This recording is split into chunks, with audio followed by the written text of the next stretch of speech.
अस्सलामु अलैकुम वरहमतुल्लाहि वबरकातुह। बड़ी ही खुशी के साथ ये बात बताई जा रही है कि इमाम मुअज्जिनीन की जो तनख्वाहें थी गौरव वेतनम बहुत महीनों से रुकी हुई थी। तो हम इमाम मुअज्जिनीन मिलकर हमारे डिप्टी मेयर सैयद इम्तियाज साहब के पास आए।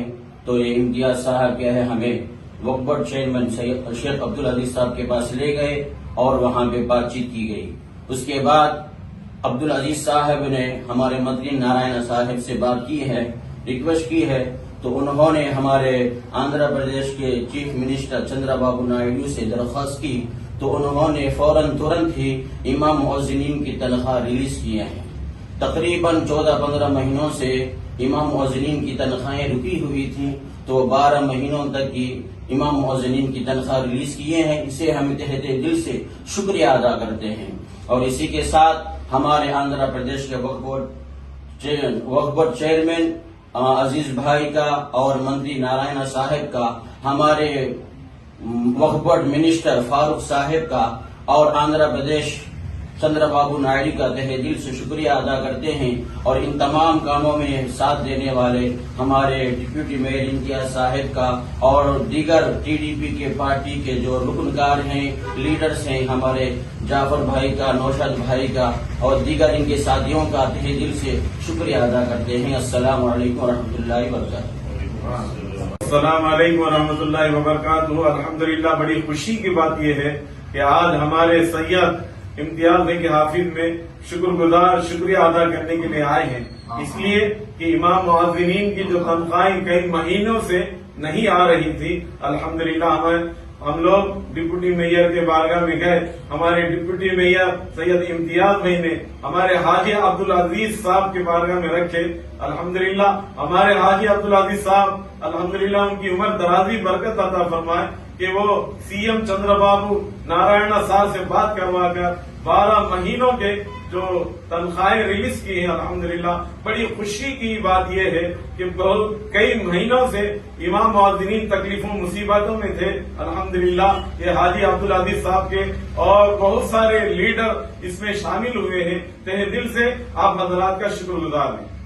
अस्सलाम वालेकुम। अस्सलाम वालेकुम। అందరికి నమస్కారాలు। ఈ రోజు మన రాష్ట్ర ముఖ్యమంత్రి వర్యులు నారా చంద్రబాబు నాయుడు గారు దాదాపు 14 నెలల నుంచి మౌజన్ ఇమాంలకి గౌరవ వేతనం ఆగి ఉంది.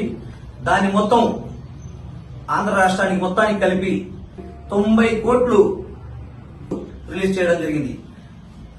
దాని తరపున మనం నెల్లూరు నగరంలో ఉన్న మౌజన్ ఇమాంల తరపున అతనికి ధన్యవాదాలు తెలియజేసుకుంటున్నాము. ముఖ్యంగా మనం వారం రోజుల క్రితం మన మౌజాన్ ఇమాంలందరం కలిసి మన వక్ఫ్ బోర్డ్ చైర్మన్ అబ్దుల్ అజీజ్ గారికి పోవడం జరిగింది. ఆయన నోటీస్ లో మన వేతనాల గురించి మనం చెప్పడం జరిగింది. ఆయన అజీజ్ భాయ్ గారు అప్పటికప్పుడే వెంటనే స్పందించి ఈ విషయాన్ని మన రాష్ట్ర మంత్రివర్యులు నారాయణ సార్ గారి దృష్టికి, అదేవిధంగా మన మైనార్టీ మినిస్టర్ ఫారూక్ గారి దృష్టికి తీసుకుపోవడం జరిగింది. అదేవిధంగా మన రాష్ట్ర ముఖ్యమంత్రి వర్యులు నారా చంద్రబాబు నాయుడు గారి దృష్టికి వీళ్ళందరూ కలిసి తీసుకొని పోవడం, వారం రోజుల్లోనే మన మౌజన్ ఇమాంలకి గౌరవ వేతనం మన రాష్ట్ర ప్రభుత్వం, అదేవిధంగా మన రాష్ట్ర ముఖ్యమంత్రి వర్యులు చంద్రబాబు నాయుడు గారు విడుదల చేయడం చాలా సంతోషించదగ్గ విషయము. మన రాష్ట్రంలో ఉన్న మౌజన్ ఇమాంలందరూ చాలా సంతోషంగా ఉన్నారు. అదేవిధంగా మన రాష్ట్ర ముఖ్యమంత్రి వర్యులు ఇంకా అల్లా చల్లని దీవెనలు ఆ ముఖ్యమంత్రి వర్యులకి, అదేవిధంగా మన నారాయణ సార్ గారికి, వక్ఫ్ బోర్డ్ చైర్మన్ అజీజ్ భాయ్ గారికి, ఫారూక్ భాయ్ గారికి ఉండాలని చెప్పి తెలియజేసుకుంటూ ప్రతి ఒక్కరూ ఈరోజు చాలా సంతోషిస్తున్నారు. మన రాష్ట్ర ప్రభుత్వం ఎంతో ఆర్థికంగా వెనుకబడి ఉన్న మన మౌజన్ల ఇమాములకి గౌరవ వేతనం ఆపకూడదని చెప్పి మంచి ఉద్దేశంతో మన రాష్ట్ర ప్రభుత్వం ఈ గౌరవ వేతనం విడుదల చేయడం చాలా సంతోషంగా ఉంది. మేమందరం కలిపి మన రాష్ట్ర మంత్రి వర్యులు నారాయణ సార్ గారికి, ముఖ్యమంత్రి వర్యులు చంద్రబాబు నాయుడు గారికి మన అందరి తరఫున ధన్యవాదాలు తెలియజేసుకుంటాం.